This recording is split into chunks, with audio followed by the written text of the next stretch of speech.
রান্না কেমন হয়েছে?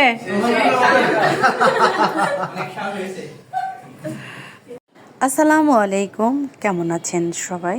আল্লাহর রহমতে আমিও অনেক ভালো আছি। তো আইসিটি কম্পিউটার ট্রেনিং সেন্টারে এখানে একটা পিকনিকের আয়োজন করা হয়েছে। যেহেতু আমি এইখানকার ছাত্রী ছিলাম, তো এইখানে আমাকে ইনভাইট করা হয়েছে, তাই ভাবলাম যেহেতু আমি আসবো বা সেই জন্য তোমাদের সাথে একটু ভিডিওটাও শেয়ার করে ফেলি। আর এখানে রোস্টের হচ্ছে তোমার মশলা, মানে বিয়েবাড়ির স্টাইলের আপু রান্না করবে। এটা তোমাদের সাথে একটু শেয়ার করি। এখানে হচ্ছে টক দই, একটা লেবু, টমেটো কেচাপ, আর হচ্ছে কিশমিশ বাটা, আর হচ্ছে আপনার বাদাম বাটা, কাজু বাদাম বাটা। এখন না সব মিক্সার করবো। টেস্ট বুঝলে আমরা কম বেশি হইলে আমরা সস মিশাবো। আমি কখনো এভাবে রোস্ট রান্না করি নাই বা দেখিও নাই।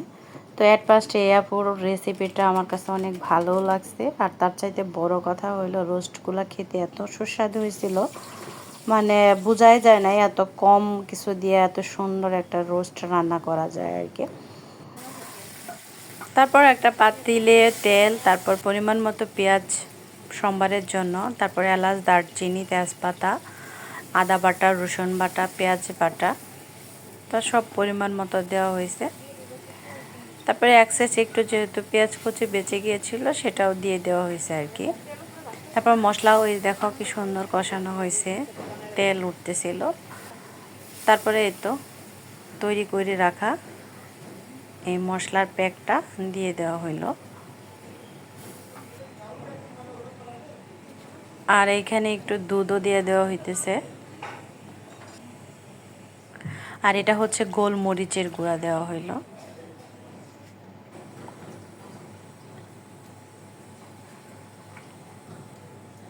তো সর্বশেষ রোস্ট দিয়ে দেওয়া হইলো।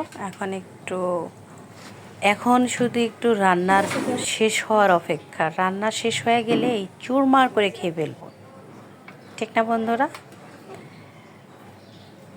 তো আমার ভিডিও তোমাদের কাছে কেমন লাগে অবশ্যই কমেন্ট বক্সে জানাবা। আর যদি ভালো লেগে থাকে তাহলে অবশ্যই শেয়ার করে দিবা।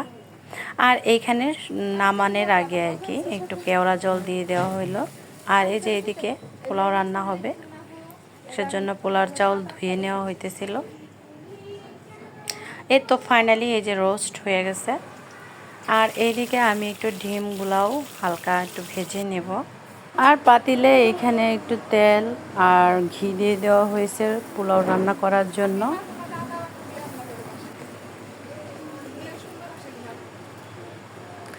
আর পাতিল অনুপাতে আসলে চাউল পরিমাণটা বেশি হয়ে গেছে, সেজন্য এই পাতিলে একটু পোলাও চাউলটা ভেজে নিতেছিলাম। তারপর 2 পাতিলে দেওয়া হয়েছে আর কি, এই পাতিলে অর্ধেক, ওই পাতিলে।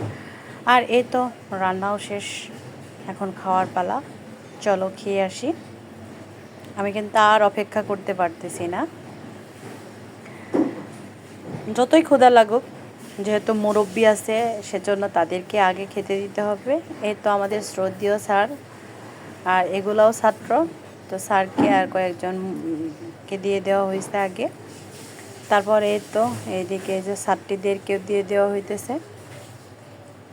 আর যেহেতু এটা একটা কম্পিউটার ট্রেনিং সেন্টার, এখানে এরকম জায়গা নাই, সেজন্য এইভাবেই বসতে দেওয়া হয়েছে আর কি।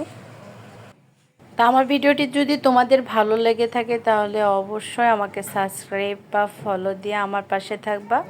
আজকের ভিডিও এই পর্যন্তই। আল্লাহ হাফেজ।